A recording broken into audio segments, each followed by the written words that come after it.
Christians. This person here assumed that I am a Calvinist, and I let him know that his position is that he is an Arminian.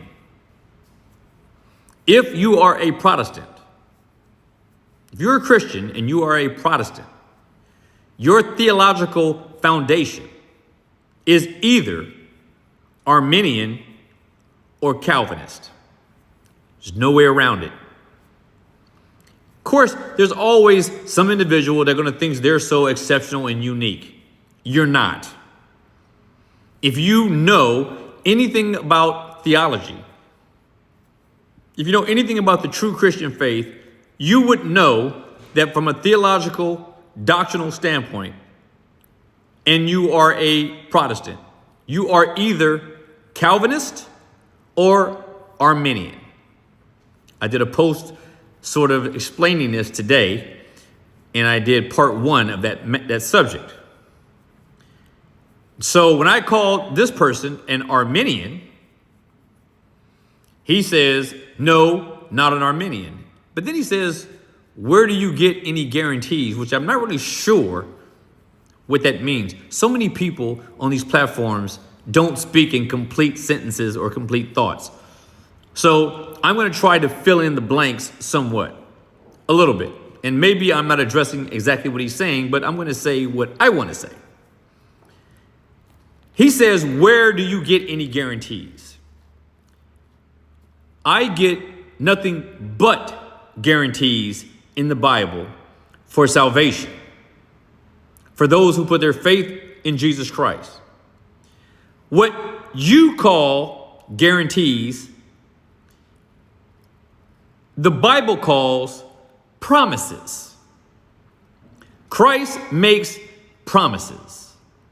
God makes promises. Things that he will do. And so, if we are faithful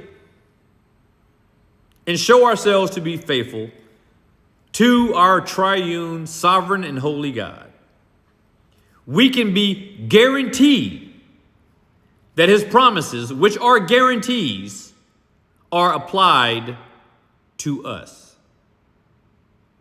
However, the basis of our assurance of those guarantees has nothing to do with us, but has everything to do with him.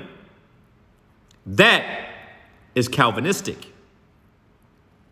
We have nothing, God has it all.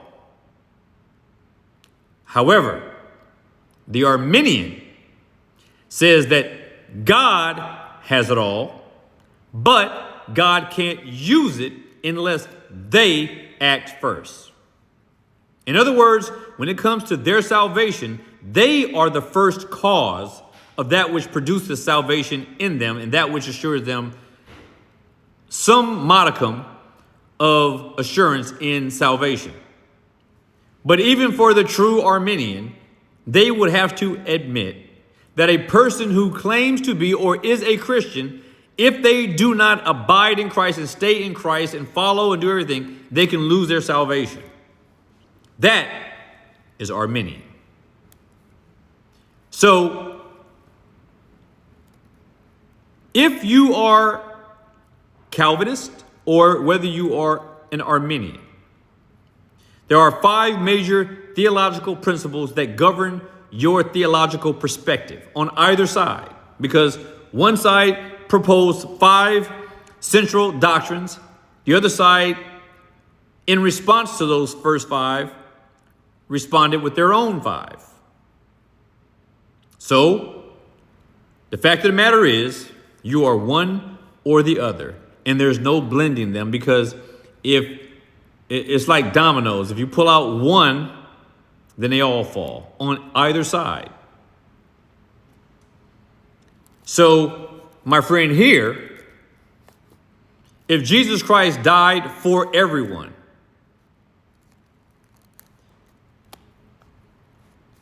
then you are an Arminian. If you can lose your salvation, which you say you can't, you are an Arminian. But if you say that you cannot lose your salvation once you become a Christian, you are trying to blend the two and yet haven't understood the difference between the two. In any case, what is going to be clear in some of my upcoming posts is that you are going to be forced, along with others, to pick a side. Because there are only two sides, and they are mutually exclusive. Every Protestant on the face of the earth that has ever lived and that ever will live will either be a Calvinist or an Arminian. Period. If you think that you're somewhere in the middle or outside of both, you are either not a Protestant or you don't understand your own theology. Be provoked and be persuaded.